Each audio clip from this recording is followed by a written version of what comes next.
Okna Arkont. Želeli jih boste pokazati.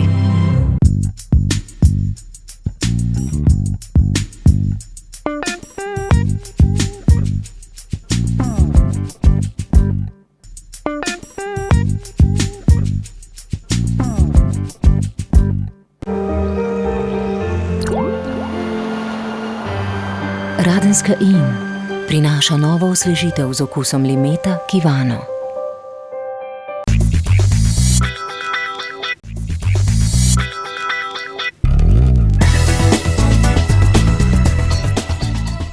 Lep pozdrav, spoštovanje v oddaji Sreda v sredo. Stopili smo v 2016, pravzaprav je že tretji mesec na koledarju, pa vendar ta država, namesto da bi zdaj že intenzivno razmišljala in tudi ponujala, na kak način bomo počastili oziroma proslavili svoj 25. rojstni dan, se mi zdi, vsaj po moji osebni presoji, ta država gre vse hujši kaos. In na koncu konca se mi postavi eno zelo provokativno vprašanje.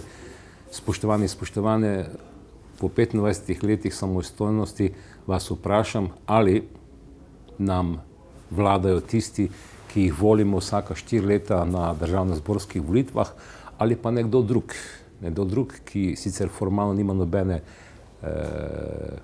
oblasti, hkrati pa vodi to državo. In ker je to vprašanje tako provokativno, da si ga sam in ti morda si ga upam, pa si ga lahko odgovorim, postavljam vprašanje dr. Matevžu Tomšiču, sociologu, profesorju na 3 fakultetah v Sloveniji, če se dobro spomnim. Dobrodošel v oddajo. Hvala za vabilo. Odgovor na to vprašanje. Kdo nam vlada? No, to je pač neko tako temeljno politično vprašanje, ki je relevantno ne samo za slovensko situacijo, ampak nasploh.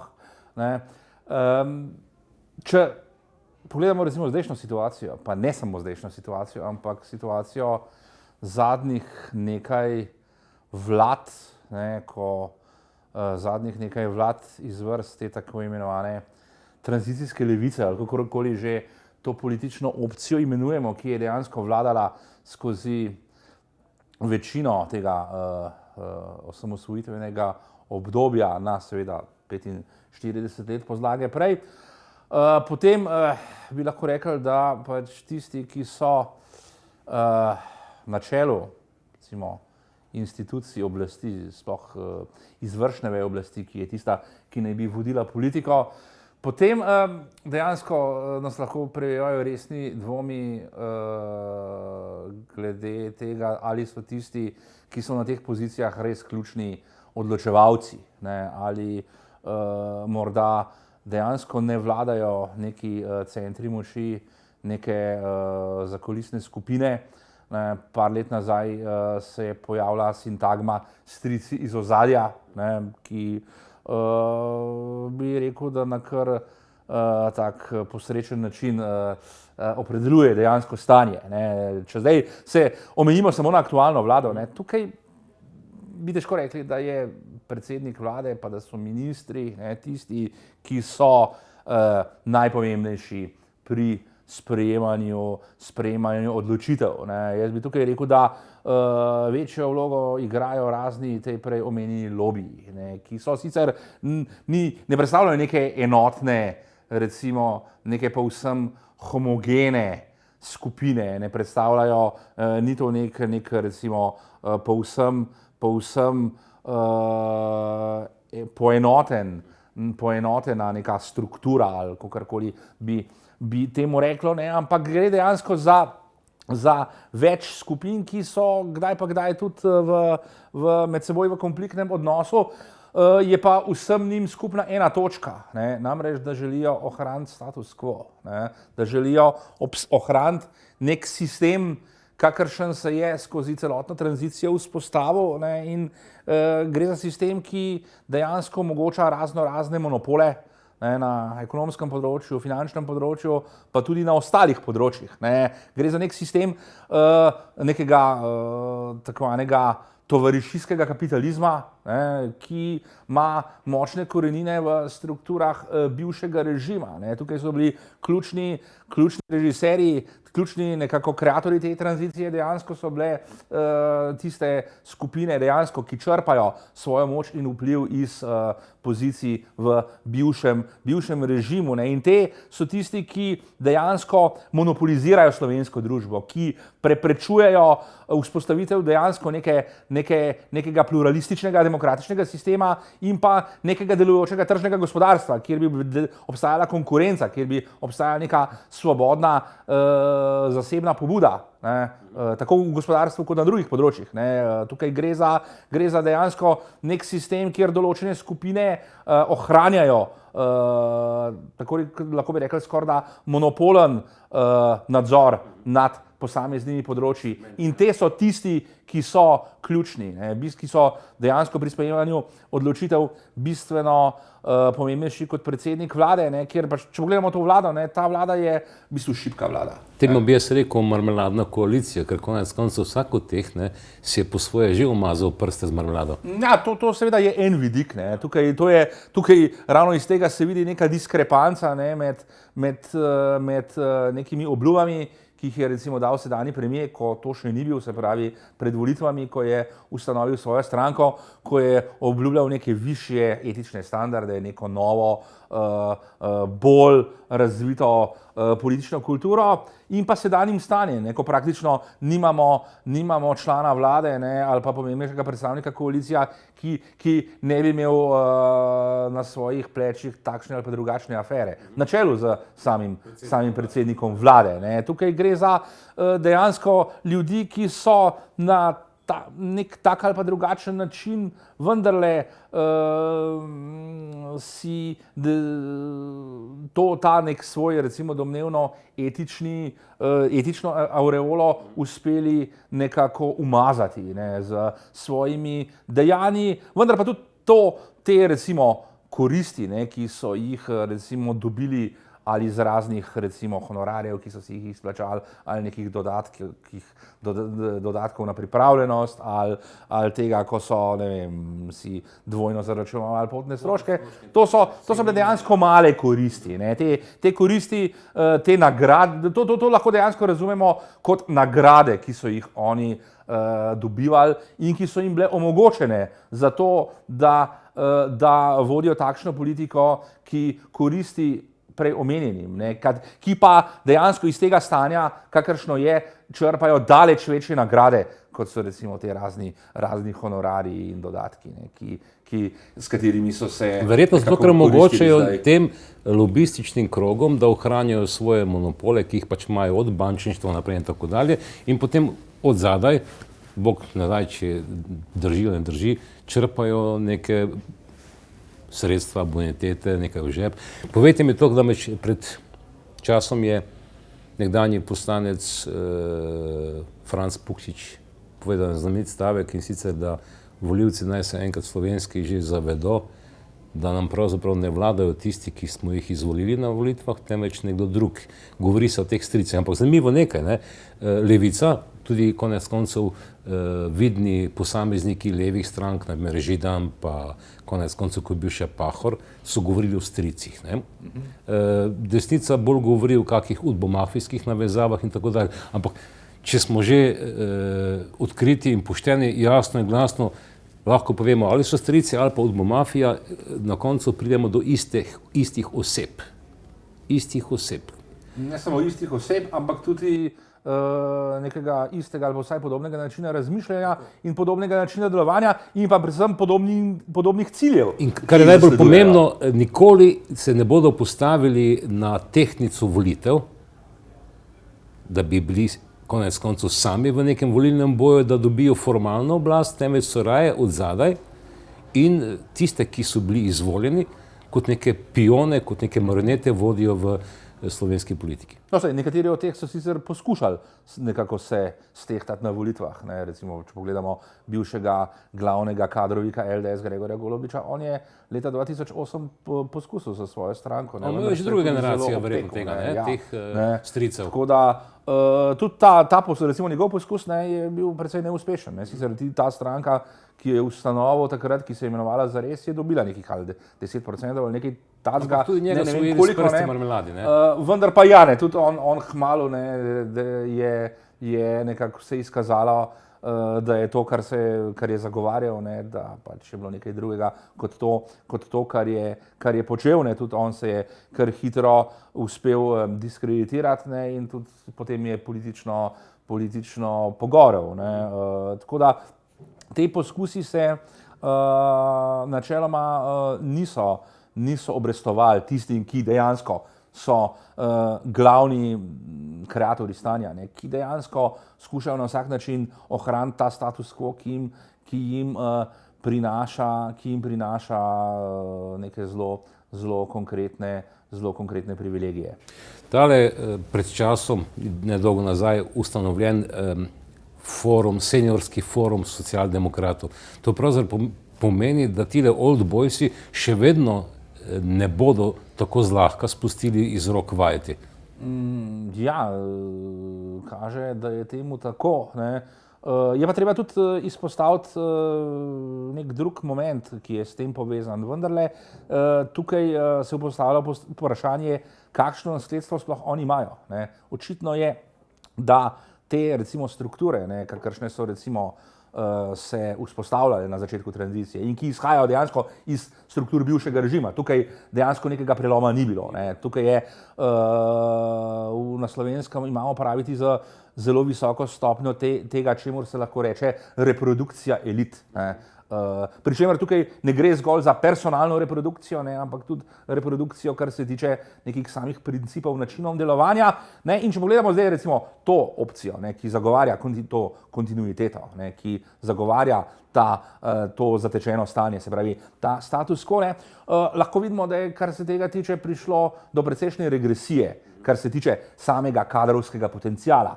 Če primerjamo vlade LDS-a iz 90-ih let, se pravi vlade, ki jih je vodil pokojni dr. Drnovšek, pa sedanje vlade, ki prihajajo iz vrst levice, je tukaj bistvena razlika. Tam Drnovšek je vendarle imel okoli sebe neko znatno število precej kompetentnih ljudi, medtem ko danes temu ni tako. Če je bila tisto, recimo Drnovškova, če so bile te Drnovškove vladne garniture nekako prva liga te tranzicijske elite, te recimo tranzicijske levice, je to zdaj recimo neka, lahko bi rekli, tretja ali pa še nižja liga.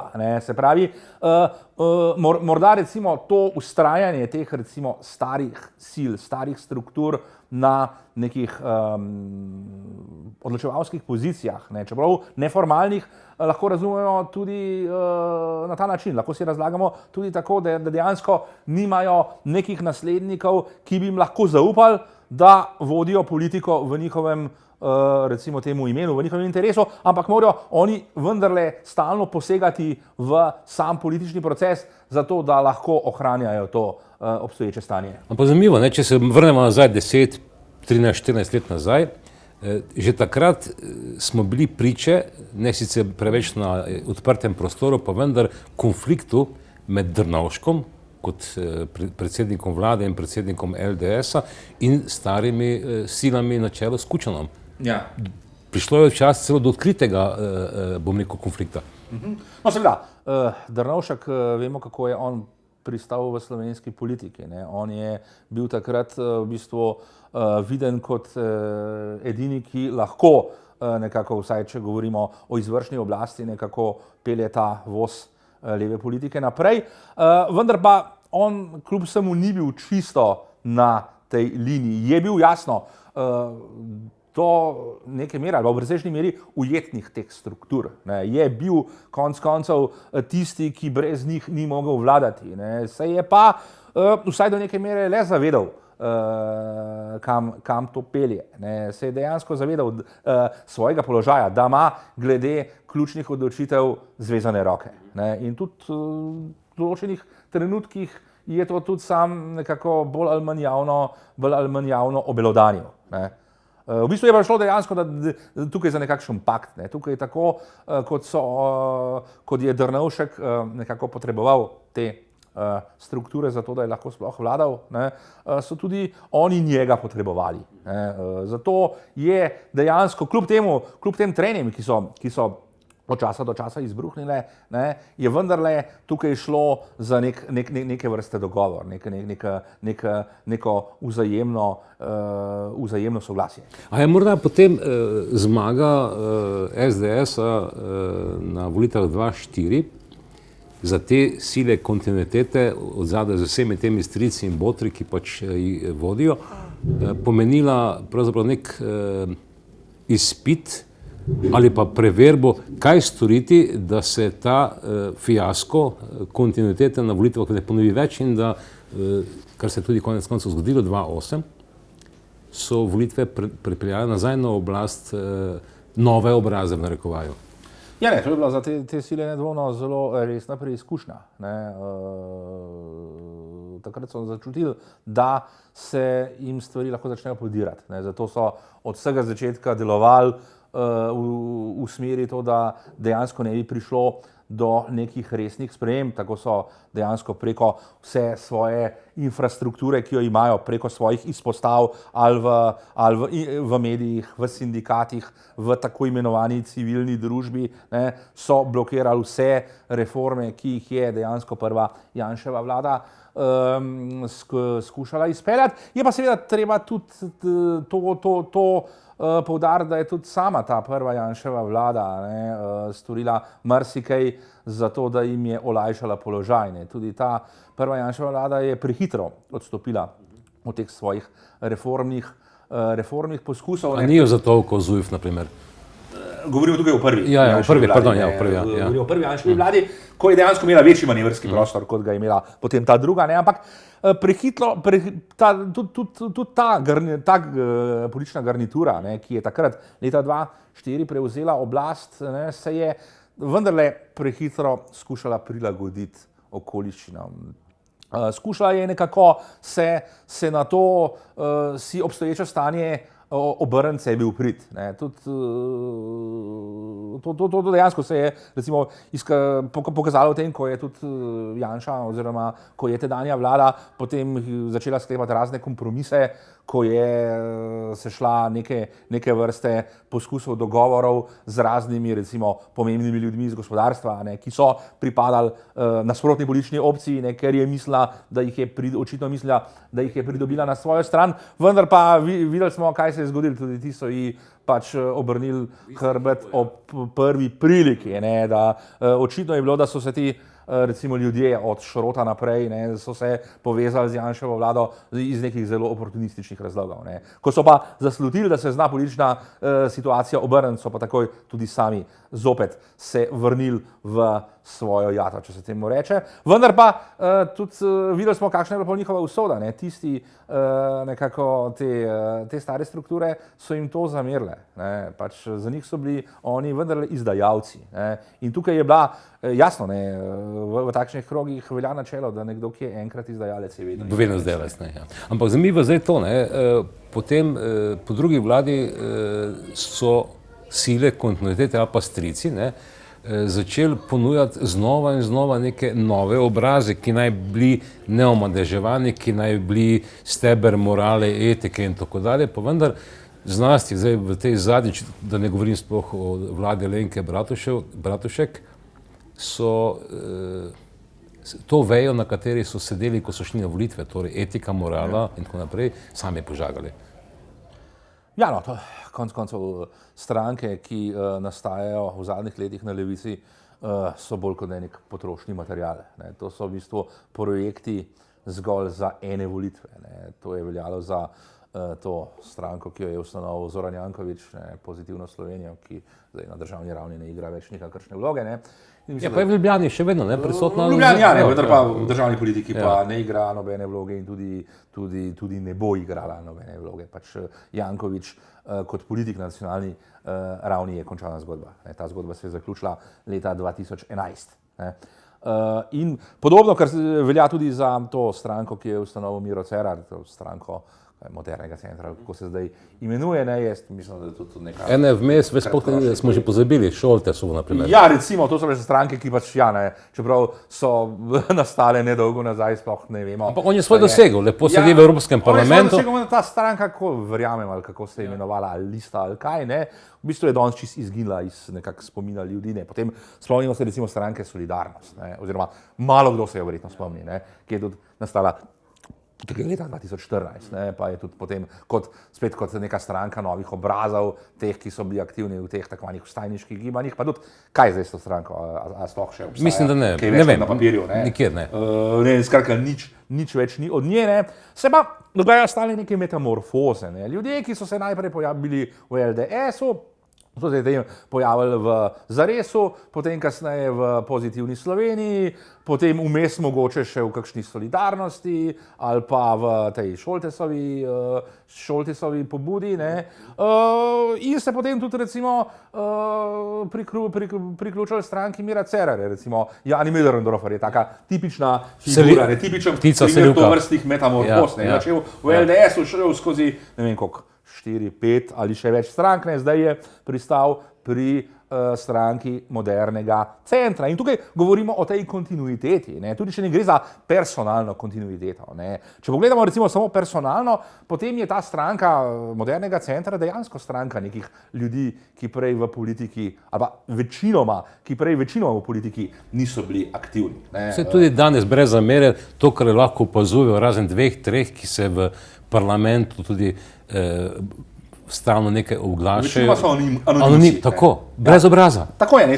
Tukaj dejansko gre za ljudi, ki brez neke preteklosti, ne, brez neke politične preteklosti, brez nekega lastnega profila brez nekega lastnega Weltanschauunga, ne, za katere noben ne ve, kaj sploh mislijo, kako gledajo na posamezne strani, ne, na posamezne zadeve. Ne. Se pravi, tukaj načeloma, če bi iz tega sklepali, bi lahko rekli, da je to neka nova stranka. Ne. Vendar pa, ko pogledamo malo pod površje, ne, ko pogledamo recimo, kakšni ljudje so v okolici te stranke, ne, kdo daje tam neke nasvete, koga recimo imenujejo na položaje ali v gospodarstvu, ali kje drugje, ne, pa dejansko vidimo, ne, da so to vse ljudje iz teh starih struktur, ki segajo v čase LDS ali pa še vse to je tisto terensko mrežo SMC-ja je pravzaprav ustvarjal LDS. Tako je.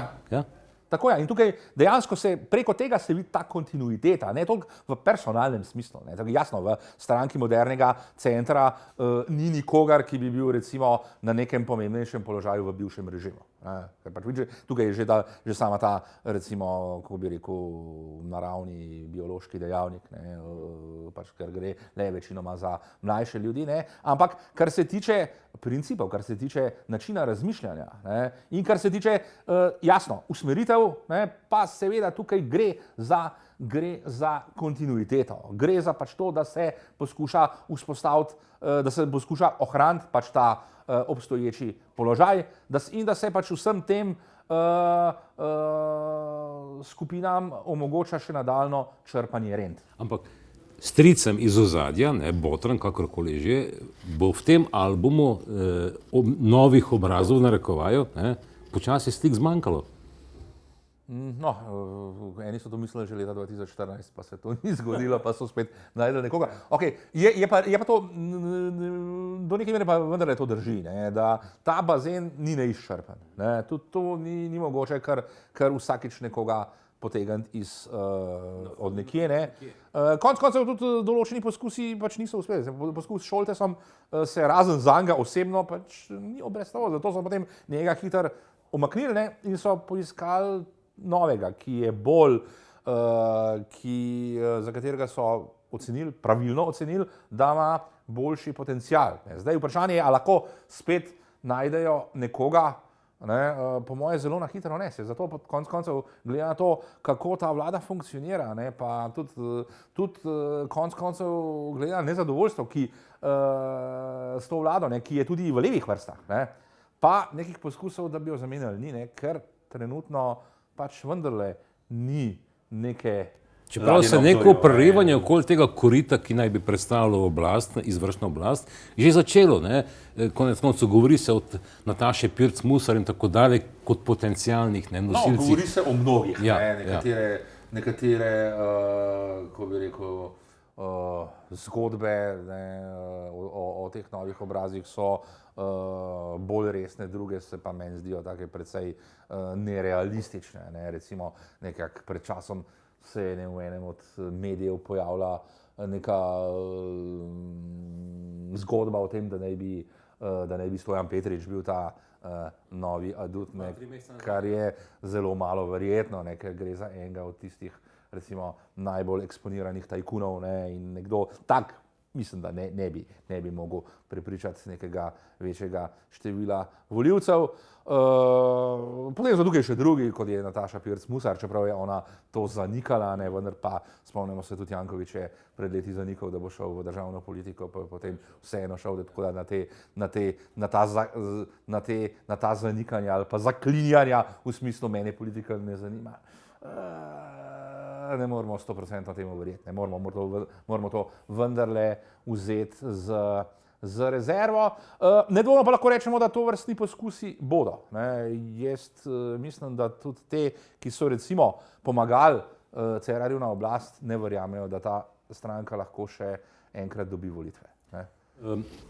Po kratkem oglasnem bloku bova s dr. Matevžem Tomšičem rekla kako besedo tudi o tem, kaj vse stori ta marmeladna koalicija, da ostane na oblasti.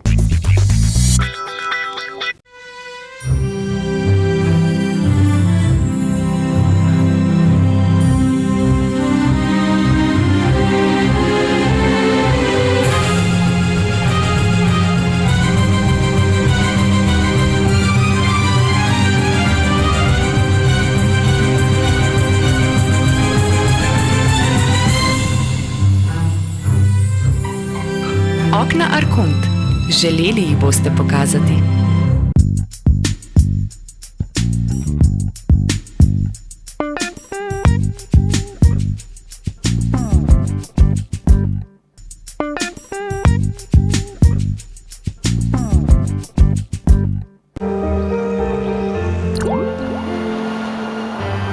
Radenska Inn prinaša novo osvežitev z okusom limeta Kivano.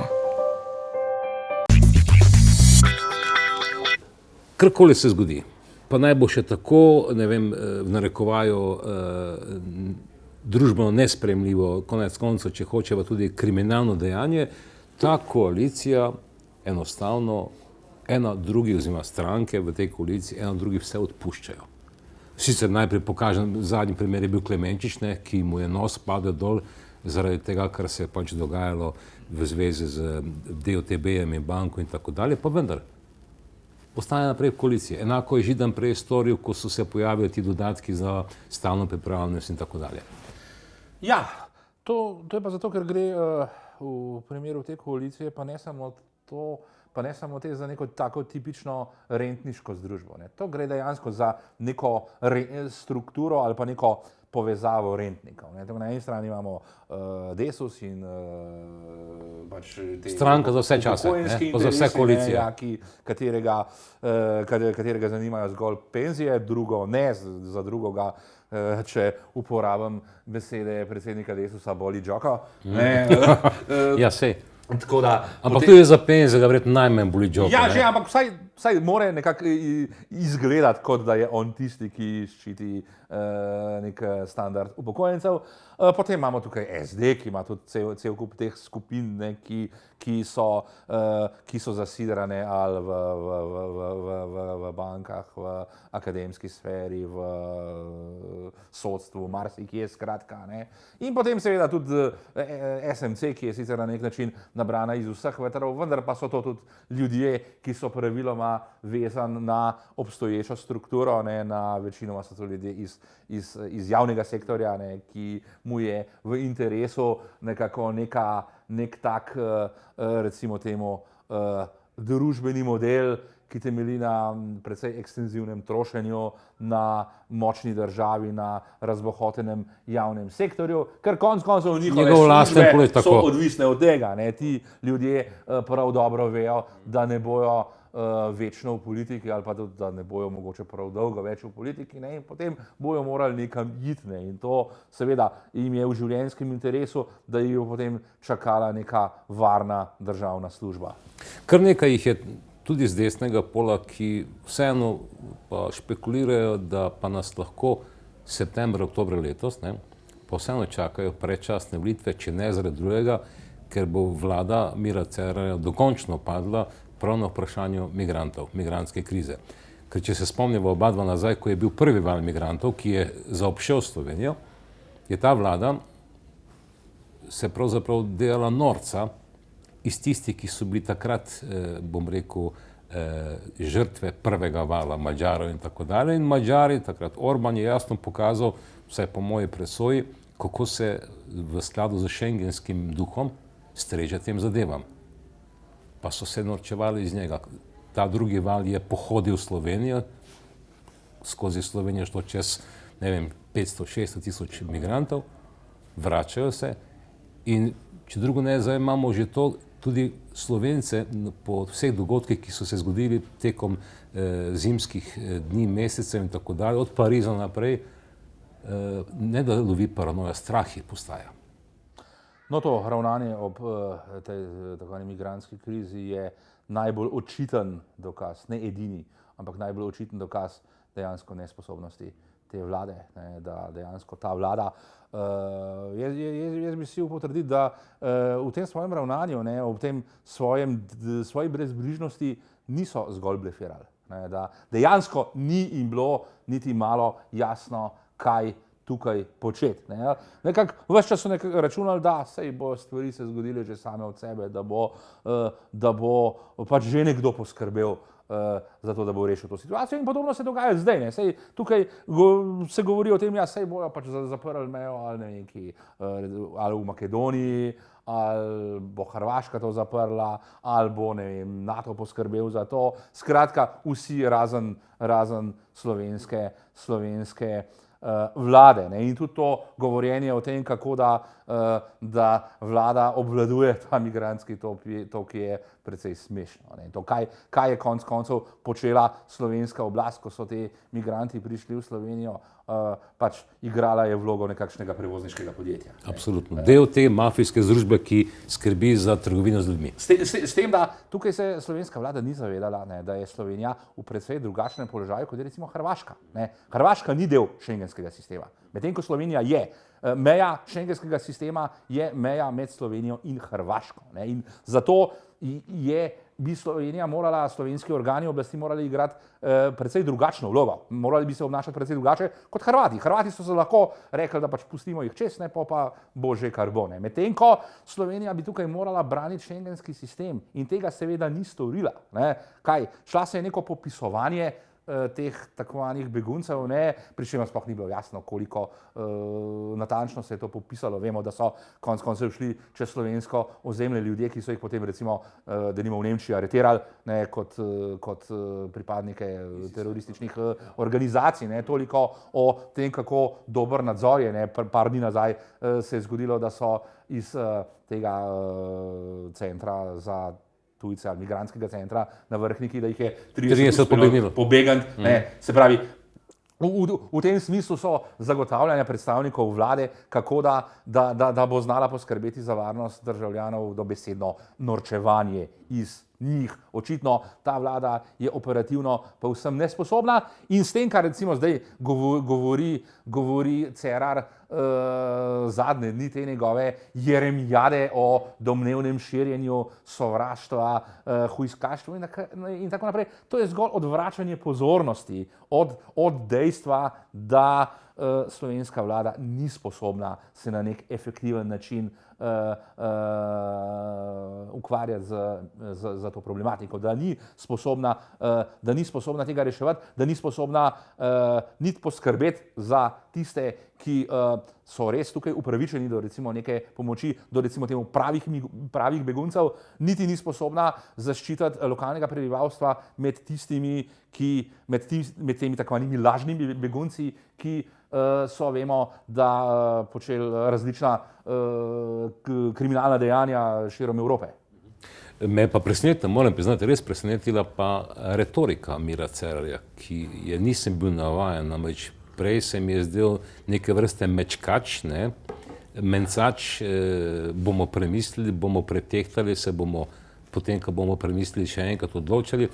Zdaj, zadnjih par dni pa je s to svojo retoriko, kjer je izrecno zelo grobo, po mojem, napadel tudi konec koncev domoljubna čustva ljudi, ki jih je strah zase, za svoja ognjišča, za svoje otroke in tako dalje, kot neke vrste ekstremno obnašanje. Ampak dejstvo je, ti migranti so tukaj, ti migranti so del našega življenja in zato jaz, vsaj po moje, razumem strah ljudi. Ne samo premijera Cerarja, ampak celotno slovensko. Da ne govorimo o Hanšku, njegove stavki, ki so pa res... Ja, no, dobro, Združena levica je zelo posebna zgodba. Ne, tukaj, v parlamentu. Ne? Je v parlamentu, ne, ampak tukaj gre za pač dejansko neko stranko precej ekstremističnih nazorov, ne, ki se kažejo konec koncev tudi v odnosu do migrantov. Konec koncev zame ekstremizem ne samo neka ksenofobija, ne, neko totalno zavračanje tujcev, ampak tudi nek odnos v smislu tega, sej pač moramo sprejeti vsakogar, ki si zaželi priti sem. To je, takšno stališče je enako ali še bolj nevarno od neke ksenofobije. Vendar pa, ko govorimo o Cerarjevih izbruhih kot v zadnjem času, ne, v bistvu njega, tako kot celotno levico, dejansko v zadnjem času grabi panika. Ne. Namreč tukaj izkazalo se je, da pač velika večina državljanov ne naseda več njeni propagandi, ne naseda več sloganom te takvane multikulti ideologije, češ, da vsi smo, ne vem, bratje, ne, da pač vsi, da svet je nekako neka, ne vem kaj, nekaj, kjer imamo vsi pravico bivati, ne glede na to, iz kje prihajamo, ne glede na verske, druge, kje imamo korenine, ne, ki gre za neko ideologijo, ki zavrača pomen nekih medkulturnih razlik, ne, ki nekako smatra, da ni važno, kdo pride sem, da se bojo že nekako integrirali. Pri čemer je dejstvo, da integracija predvsem muslimanskih priseljencev ne deluje. Ne deluje nikjer. Ne. Nimamo enega primera neke uspešne integracije, če govorimo o državah kot takih. Tudi tiste države, ki so največ vlagale v integracijo, ki so bile najbolj prijazne do migrantov, kot Švedska, imajo težave. Švedska je se je prelevila iz ene najbolj varnih držav na svetu v državo, ki je v kriminalnem smislu zelo ogrožena. Ne. Recimo po številu posilstev je Švedska, ne vem, na vrhu Evrope. Ne. In veliko večino teh deliktov storijo ravno muslimanski priseljenci. Ne. In to nikakor ni mogoče reči, da je to neko naključje, ne, da to nima zveze z nekimi koncev temeljnimi vrednotami, nekim odnosom do sveta, ki ga imajo ljudje iz muslimanskega okolja. In skratka, ne, te informacije so poskušali dominantni mediji, dominantna politika, ne samo v Sloveniji, ampak širom Evrope dolgo časa minimalizirati. Dolgo časa so to selekcionirali. Ne. Vendar pa, jasno, v današnji dobi, ne, v dobi interneta, v dobi teh takvanih družbenih medijev, to ni mogoče. Ne. In pač ljudje so vendarle na neki točki spoznali, ne, da ta multikulti, da je ne samo zgrešen, ampak da je tudi nevaren. Ampak to, kar ste rekli, dejansko tudi naši slovenski mediji ob teh, sicer hvala Bogu zaenkrat še redkih, konfliktnih ali pa izrednih situacijah povezanih z migranti, jih minimalizirajo ali pa celo enostavno cenzurirajo, kot da jih ni. Primer to, kar se je zgodilo v Ljubljani, ne, ko naj bi pijani migranti muslimanski tam neke goste oziroma v nekem lokalu razgrajali. Prvič mene zanima, čakaj, če je musliman, a ni pokorano alkohol nekako skregan z to veroizpovedjo. Ja, no. V medijih pa pravzaprav tega skoraj nič ni bilo, ne? Ja, no dobro, tukaj do zdaj dejansko res ni bilo nekih hujših incidentov, tako da tukaj neka skupina pijanih mladcev hoče priti v lokal in pa jih varnostniki ne spustijo noter in potem pride do prepira. To se pogosto dogaja, ne? Tudi Slovenci so pogosto akteri tovrstnih početij, ne? Vendar pa vseeno tukaj zdaj govoriti, kako je vse v redu, zato ker se do zdaj ni nič hujšega zgodilo. To, kar nam razlagajo vladni predstavniki, to je, kar se mene tiče, neko nojevstvo, neko tiščanje glave v pesek. Kaj? Moramo čakati na to, da se Kelm ponovi v Sloveniji. Da se Kelm ali pa Pariz ponovi. Da bomo potem rekli, ups, kako se je lahko to zgodilo. Ja, to je to. Ampak vseeno, tile shodi, ki so zdaj se vrstijo od Vrhnike pa do konec koncev Lenarta, gre vseeno za neke shode, ki so jih pripravili zaskrbljeni občani tistih okolij, jih ta oblast uštempla kot neke, ne vem, ekstremistične shode, ki naj bi ne vem kaj vse rušili, pa vendar, ko so pred 2 letoma rušili 3 nazaj, no ajde, mariborskega župana Kanglerja, pa 2 leti nazaj po razkritju poročil KPK-ja v zvezi z Janezom Janšo, takrat se tile, ki danes govorijo o nekih zadevah, niso oglasili, pa moralizirali, ne? Tukaj bi dal en popravek. So se oglasili. Ampak v smislu, da so podprli tedanje tako imenovane vstajnike. Tukaj se spet kaže neka vnebovpijoča dvoličnost te naše domnevno izjemno strpne, izjemno človekoljubne slovenske levice. Konec koncev, če primerjamo recimo te shode, ki so bili zdaj recimo v Kidričevem, pa Šenčurju, pa zdaj bo Ljubljana, Vrhnika, Vrhniki, Logatcu recimo, ne, in pa tedanje vstaje, tako imenovane vstaje, za katere se je potem kasneje izkazalo, da so bile vse prej kot spontane, ampak je šlo. To se je spremerjamo naredil z jogurt revolucijo v Vojvodini pred... Vse dejansko orkestrirano, ne. Na teh takovanih vstajah tedanjih je bilo bistveno več sovražnosti, bistveno več nasilja, kot ga je zdaj. Na nobenem od teh zdajšnjih shodov ni bilo nobenega nasilja. Nobenih napadov. Ali pa recimo, da bi ne vem, kaj se metali, recimo, kakšne kocke ali pa kaj podobnega. Ne, vemo, kaj se je takrat dogajalo. In to ravno v tem mestu, v katerem smo zdaj. Obešalo se je slike politikov na enega od mostov. Lutke Kurilo in tako dalje. Lutke Kurilo, potem ti takvani vstajniki so hodili na domove določenih nezaželenih politikov in jih tam ustrahovali. Se pravi, šlo za daleč hujše oblike nestrpnosti, daleč hujše oblike sovražnosti, kot so zdaj. In tedanje, in vsa ta dušebrižniška civilna družba, razni mirovni inštituti in podobno, so takrat to podpirali. Sedaj pa se igrajo neke velike pravičnike. Jasno, vse te organizacije so del establishmenta. Vse te organizacije so podporni sistem te takvane tranzicijske levice. In zdaj one z tem svojim dušebrižništvom ne počnejo prav nič drugega, kot vzdržujejo tisti sistem, ki tudi njim omogoča konkretne rente. Vse imajo, dobivajo iz državnega proračuna. Vsekakor, pač tudi te so nekako živijo na račun tistih davkoplačevalcev, ki jih sedaj izmerjajo.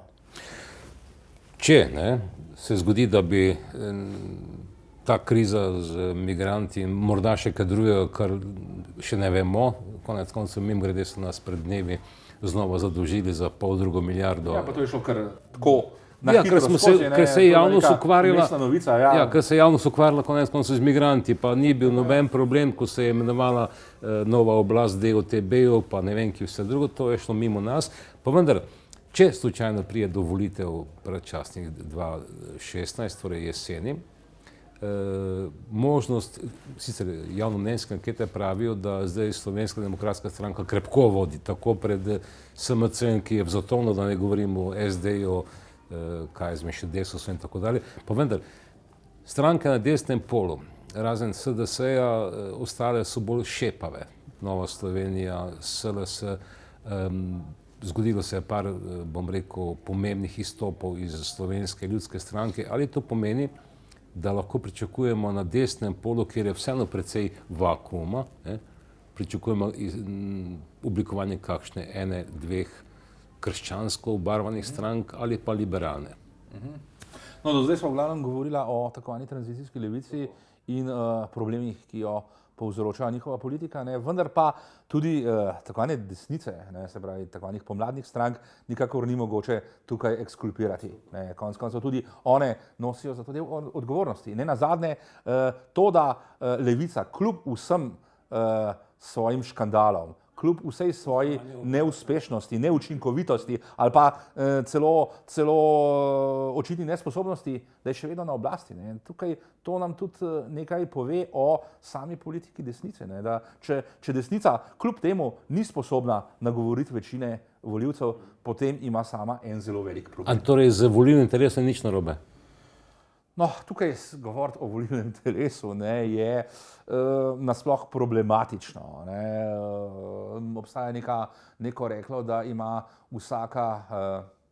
vsako ljudstvo, da ima oblast, kot si jo zasluži. Okay, tudi če recimo rečemo, da pač so volivci ali zavedeni ali indoktrinirani ali karkoli, že so, sistem ne bomo čisto nič pomagali. Ker v demokraciji vedno odloča večina. In vedno je večina tista, ki vzpostavi oblast. Tudi če je narobe. Tudi če je ta napačna. Ja. Tako da tudi to volivci dejansko so, kakršni so, in tudi recimo desna politična opcija mora to vzeti v zakup. Je pa dejstvo, da glede določenih vprašanj, recimo odnos do recimo migrantov ali pa recimo odnos do družinskih vrednot in podobnega, če se spomnimo samo rezultatov decembrskega referenduma, da tukaj desnica ima večino.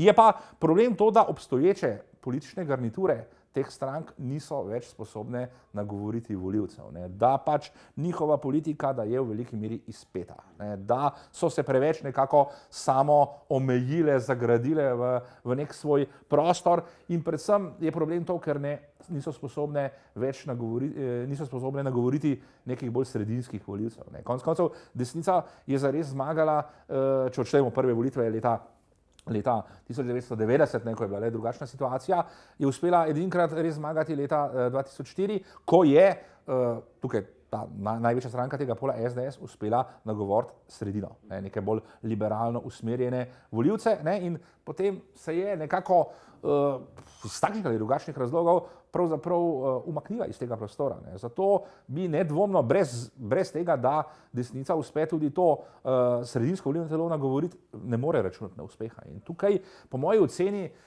dejansko ta sedanja strankarska ponudba ni zadostna. In pač ključ za zmago te, recimo, pomladne, desno-sredinske novega demosa, je, da se dejansko vzpostavijo konec koncev neki novi politični subjekti, ki bodo sposobni ravno ta manjkajoči del volilnega telesa uspešno nagovoriti. Aleš Primc, vodja koalicije za otroke, gre že tako napovedal oblikovanje nove stranke. Če zdaj se spomniva izstop Šrota iz SLS-a in napovedi, ki jih nekdanji župan Maribora Franc Kangler govori o tem, da naj bi se tudi oblikovala neka nova slovenska ljudska stranka. Torej, to sta že dve, ampak še vedno nekaj manjka liberalnega. Ja, vse te pobude, ki se jih omenjajo zdaj, ki so jih tudi zdaj izpostavili, nagovarjajo le podoben del volilnega telesa. Jaz mislim, da tudi neka okrepitev ponudbe na tej, recimo bolj tradicionalni, domoljubni strani bi bila potrebna. Neka taka, recimo, domoljubna stranka, ki bi zagovarjala neke bolj tradicionalne vrednote, je potrebna. In tudi, recimo, jaz mislim, da med temi omenjenimi ima Primčeva ta pobuda daleč največje možnosti.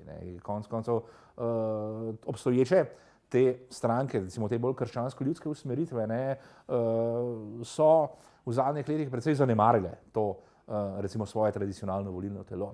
Nova Slovenija se je pred zadnjimi volitvami skušala bolj pomakniti v neko bolj liberalno smer s svojim gospodarskim programom. Ob tem je pa zanemarila svoje tradicionalne volivce in s tem dejansko ni nekaj dosti profitirala. Ker neki bolj liberalni volivci vendarle ne bojo, vsaj ne v večinski meri volili Nove Slovenije, ker ima le ta katoliški prizvok. Čeprav sta se nekako razšli s katoliško cerkvijo. Ja, ne, vendar pa še vedno je percipirana kot takšna. Nekdo, nek tak recimo klasičen liberalec bo težko volil neko stranko, ki velja za katoliško. Tako da tukaj bi bila dejansko potrebna neka bolj liberalna stranka, ki bi zagovarjala dejansko nek klasični liberalizem. Je pa tukaj seveda problem, ker konec koncev to liberalno polje ali pa ta nasplošno liberalne ideje so na Slovenskem zelo močno diskreditirale.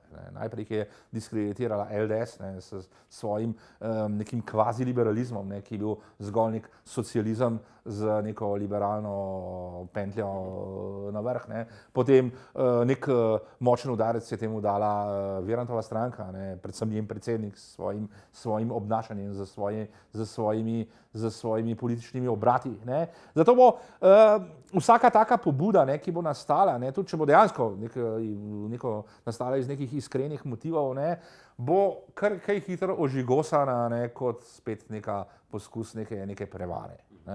Tako da tukaj je dejansko problem, kako postaviti neko stranko liberalne usmeritve, ki ne bo zgolj neka marioneta. Dr. Matevž Tomšič, na kak način potem volivcu odbrati seme od plevela? Ja, to je predvsem težko, ker konec koncev nikoli ne bomo vedeli, kako se bo politik potem obnašal po volitvah.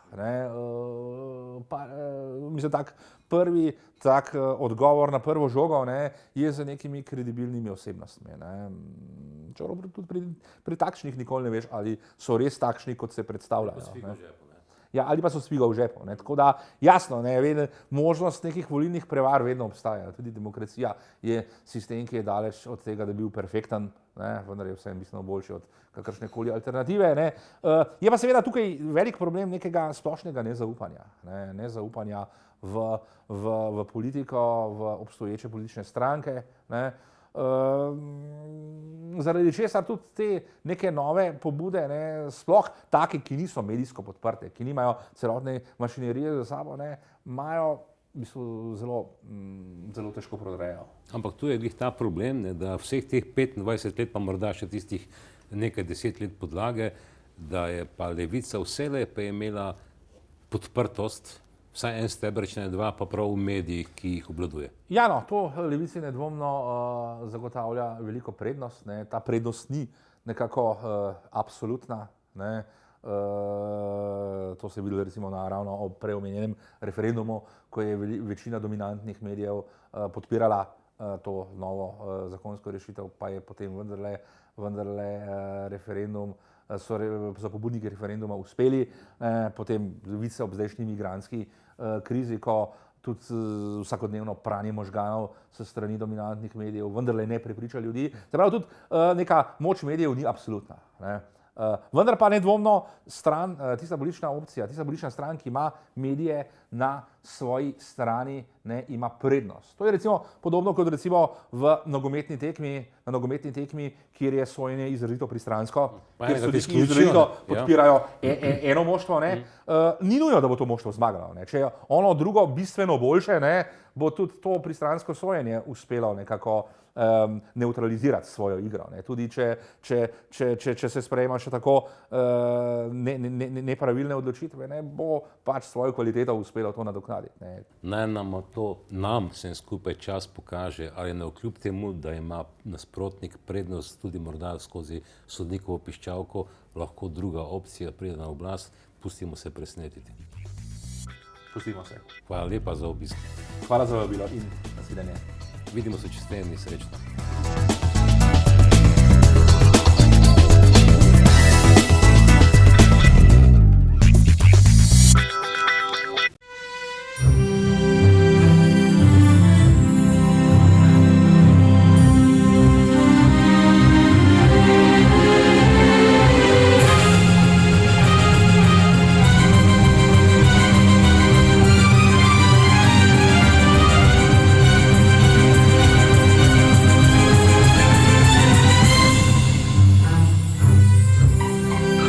Okna Arkont.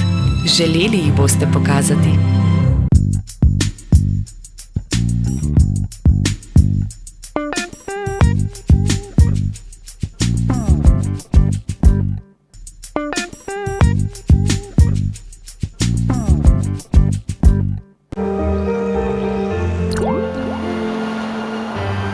Radenska in prinaša novo osvežitev z okusom limeta Kivano.